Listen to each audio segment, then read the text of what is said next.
इस खबर के प्रायोजक हैं Ruchi Organics Limited and ISO certified company, Sarojini Nagar, Kanpur.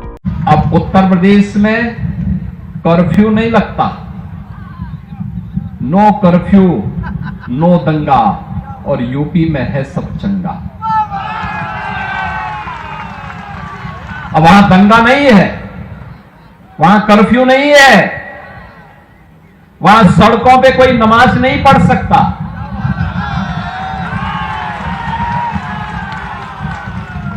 वहां पर अब किसी भी धर्मस्थल से चिल्लाने की आवाज नहीं आती है।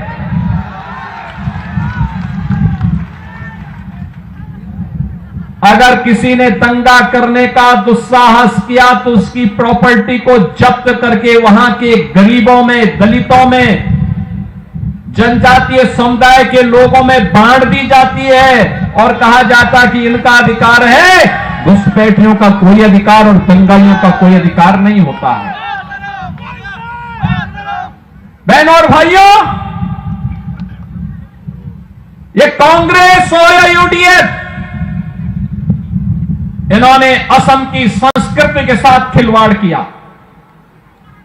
घुसपैठियों को यहां घुसा करके यहां की डेमोग्राफी को चेंज करने का प्रयास किया।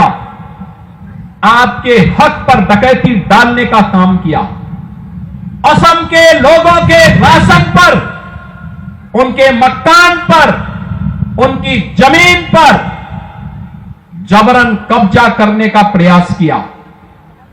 और NDA की ये डबल इंजन की सरकार प्रधानमंत्री मोदी जी के नेतृत्व में एक और विरासत के रूप में मां कामाख्या कॉरिडोर के निर्माण के कार्यक्रम को आगे बढ़ा रही है।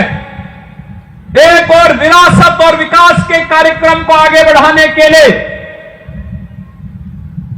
श्री हेमंत बिस्वा शर्मा जी के नेतृत्व में असम के अंदर NDA की सरकार कार्य कर रही है। मां कामाख्या का कॉरिडोर का निर्माण का कार्य आगे बढ़ रहा है। एक एक घुसपैठी को चिन्हित करके उसे यहां से बाहर कराने की व्यवस्था भी हो रही है। और दूसरी ओर डेवलपमेंट के बड़े बड़े कार्य आज असम के अंदर भी देखने को मिल रहे हैं।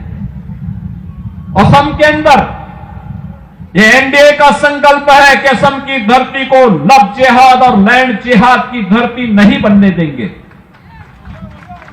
असम की धरती में घुसपैठ नहीं होने देंगे। असम की डेमोग्राफी को बदलने की कांग्रेस और UDF की साजिश को सफल नहीं होने देंगे। और इसको रोकने का काम केवल और केवल NDA की, BJP की गवर्नमेंट ही कर सकती है। कांग्रेस और UDF नहीं कर सकती।